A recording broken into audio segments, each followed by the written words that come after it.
خلق خلقه أطوارا وصرفهم في أطوار التخليق كيف شاء عزة واقتدارا وأمرهم بطاعة الوالدين إحسانا وعرفانا وأشهد أن لا إله إلا الله وحده لا شريك له القائل ووصينا الإنسان بوالديه إحسانا حملته أمه كرها ووضعته كرها وأشهد أن سيدنا محمدا عبد الله ورسوله وصفيه من خلقه وحبيبه اللهم صل وسلم على عبدك ورسولك محمد وعلى آله وأصحابه ومن تبعهم بإحسان إلى يوم الدين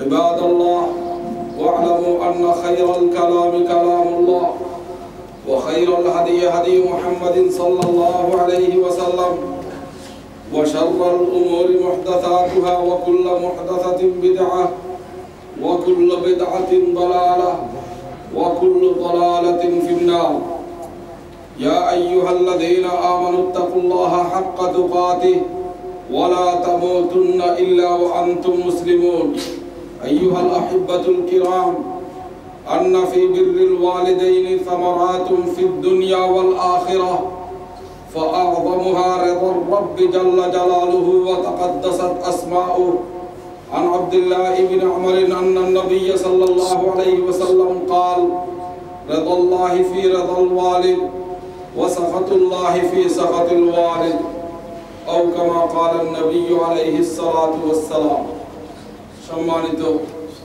মুআজ্জাজ হাজিরিন আল্লাহ পাকের অসংখ্য শুকর যে আল্লাহ সুবহানাহু ওয়া তাআলা আমাদেরকে জুমার নামাজ আদায় করার উদ্দেশ্যে জামে মসজিদে এসে উপস্থিত হওয়ার তৌফিক দান করেছেন আলহামদুলিল্লাহ। আমাদের আলোচ্য বিষয় ছিল বিররুল ওয়ালিদাইন, যে লোকমান হাকিম নিজের সন্তানকে যে ওসিয়ত করেছিলেন, ওসিয়তের মধ্যখানে আল্লাহ সুবহানাহু ওয়া তাআলা মা বাবার হক সম্পর্কে নির্দেশ দিয়েছেন। সেই মা বাবার হক হচ্ছে বিররুল ওয়ালিদাইন, মা বাবার সাথে সৎ ব্যবহার করা, সদাচার, সদ্ব্যবহার করা। আজকের আলোচ্য বিষয় হচ্ছে তার সামারাত বিররুল ওয়ালিদাইন, মা বাবার সাথে সৎ ব্যবহার করলে, সদাচার করলে তার ফল কি পাবো আমরা। তার ফল সমূহের মধ্যে সবচেয়ে বৃহৎ ফল হচ্ছে যে ব্যক্তি মা বাবাকে সন্তুষ্ট রাখতে পারবে, মা বাবার সাথে সদাচার সদ্ব্যবহার করবে, সেই ব্যক্তির উপর আল্লাহ সন্তুষ্ট হয়ে যাবে। সুবহানাল্লাহ। আল্লাহর সন্তুষ্টি হচ্ছে সবচেয়ে বড় ব্যাপার, বৃহৎ দিক হচ্ছে বান্দার সফলতার জন্য একমাত্র আল্লাহর সন্তুষ্টি যথেষ্ট। রিদাল্লাহ, যার উপর আল্লাহ রাজি, তার দুনিয়ার সব কিছু যদি তার উপর অসন্তুষ্ট হয়, নারাজ হয়, তার জন্য যথেষ্ট আল্লাহর সন্তুষ্টি। সেই জন্য আল্লাহর সন্তুষ্টি অর্জন করার বৃহৎ একটি উপায় হচ্ছে মা বাবার সন্তুষ্টি। রাসূলুল্লাহ সাল্লাল্লাহু আলাইহি ওয়াসাল্লাম ইরশাদ করেন রিদাল্লাহি ফি রিদাল ওয়ালিদাইন, আল্লাহর সন্তুষ্টি মা বাবার সন্তুষ্টির মধ্যে এবং আল্লাহর অসন্তুষ্টি মা বাবার অসন্তুষ্টির মধ্যে। তাহলে বোঝা গেল মা বাবা অসন্তুষ্ট হলে আল্লাহ অসন্তুষ্ট হয়ে যাবে।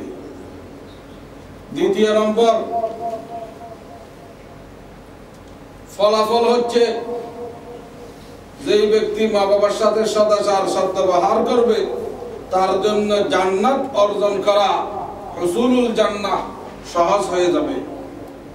আন মুআবিয়া বিন জাহামা قال جاء رجل إلى رسول الله صلى الله عليه وسلم فقال لرسول الله أردت أن أغزو وقد جئت أستشير فقال هل لك قال نعم قال فالزمها فإن الجنة تحت قدميها। একজন ব্যক্তি রাসূলুল্লাহ সাল্লাল্লাহু আলাইহি সাল্লামের কাছে এসে মশওয়ারা পরামর্শ চাইলেন, আমি জিহাদের ময়দানে যেতে চাই, জিহাদ করার জন্য আমি ইচ্ছা করছি, আপনার মতামত কি? রাসূলুল্লাহ সাল্লাল্লাহু আলাইহি ওয়াসাল্লাম তাকে বললেন, তোমার মা আছে? ওই ব্যক্তি বললেন, আমার মা জীবিত আছে। রাসূল বললেন, ফালজিমহা, তোমার মাকে তুমি শক্ত করে ধরো, আঁকড়ে ধরো, অর্থাৎ মার খেদমত করো। কেন? জান্নাত হচ্ছে মার পায়ের, দুই পায়ের নিচে, অর্থাৎ মা বাবার সন্তুষ্টির মাধ্যমে, মা বাবার খেদমতের মাধ্যমে জান্নাত অর্জন করা অতি সহজ বুঝে গেল। এটি হচ্ছে দ্বিতীয় নম্বর ফলাফল। তৃতীয় নম্বর ফলাফল হচ্ছে তাফরিজুল কুরাবাত ইনদা শাদাইদ। মুসিবতের সময়, বলা মুসিবত যদি আসে, সেই সময় বলা মুসিবত থেকে রক্ষা পাওয়ার জন্য মা বাবার খেদমত হচ্ছে বৃহৎ একটি উপায়। মা বাবার সাথে সদাচার সদ্ব্যবহার এই ইবাদতে যথেষ্ট। হাদিস শরীফের মধ্যে আছে, عن ابن عمر رضي الله عنهما قال انطلق ثلاثة نفر ممن كان قبلكم حتى آواهم المبيت إلى غار فدخلوه فانحدرت صخرة من الجبل فسدت عليهم الغار فقالوا إنه لا ينجيكم من هذه الصخرة إلا أن تدعوا الله بصالح أعمالكم فقال رجل منهم اللهم كان لي أبوان شيخان كبيران وكنت لا أطبق عليه قبلهما أهلا ولا مالا فنأى بي طلب الشجر يوما فلم أرح عليهما حتى ناما فحلبت لهما غبوقهما فوجدتهما نائمين فكرهت أن أوقظهما وأن أطبق قبلهما أهلا ولا مالا فلبثت والقدح على يدي أنتظر استيقاظهما حتى برق الفجر والصبية يتضاغون عند قدمي فاستيقظا فشربا غبوقهما اللهم إن كنت فعلت ذلك ابتغاء وجهك فافرج عنا ما نحن فيه من هذه الصخرة فانفرجت شيئا لا يستطيعون الخروج منه। এটা হচ্ছে মা বাবার সাথে সদাচারের একটি ফলাফল। একটি ঘটনা তিনজন ব্যক্তির লক্ষ্য করবেন। আগের যুগে, অতীতকালে তিনজন ব্যক্তির ঘটনা। তিনজন ব্যক্তি রাত্রের বেলায় একদিকে সফর অবস্থায় ছিলেন, সফরকালে রাত্রি যাপনের জন্য একটি পাহাড়ের গুহার মধ্যে গিয়ে আশ্রয় নিলেন। আশ্রয় নেওয়ার সাথে সাথে এই ভারী বৃষ্টি বর্ষণ হলো। বৃষ্টি আসার সাথে সাথে উপরের থেকে একটি বড় একটি পাথর এসে গর্তের মুখটা বন্ধ হয়ে গেল। গসে পড়ে পাথর গর্তের মুখ বন্ধ হয়ে গেল। তারা তিনজন এমন ভাবে আটকে পড়লো, ওই গর্ত থেকে বাইর হওয়ার কোনো উপায় নাই। এখন কিভাবে বাইর হবে পরামর্শ করতেছেন। তার মধ্যে একজন বললেন, আজকে আল্লাহর কাছে দোয়া করা ব্যতীত কোনো উপায় নাই। এই মুসিবতের সময় রক্ষাকারী, আমাদেরকে এই মুসিবত থেকে মুক্তি দেনেওয়ালা একমাত্র আল্লাহ। সেই জন্য আমরা প্রত্যেকেই আল্লাহর কাছে, আমরা প্রত্যেকের নিজ নিজ কি কি নেক আমল আছে, ভালো কাজ আছে, ভালো কাজের নেক আমলের দোহাই দিয়ে আল্লাহর দরবারে দোয়া করব। তাহলে আল্লাহ সুবহানাহু ওয়া তাআলা আমাদেরকে এই কঠিন মুসিবত থেকে মুক্তি দিতে পারে। এরপর প্রত্যেকেই নিজের আমলের দোহাই দিয়ে দোয়া করা আরম্ভ করলেন। একজন ব্যক্তি বললেন, তার মধ্যে সর্বপ্রথম, ইয়া আল্লাহ, আমার দুই বৃদ্ধ মা বাপ ছিল, দুইটি বৃদ্ধ মা বাপ। আমি এই দুই মা বাপকে দুধ পান করানো ব্যতীত আমার ছেলে সন্তানকে দুধ পান করাতাম না, আমিও দুধ পান করতাম না।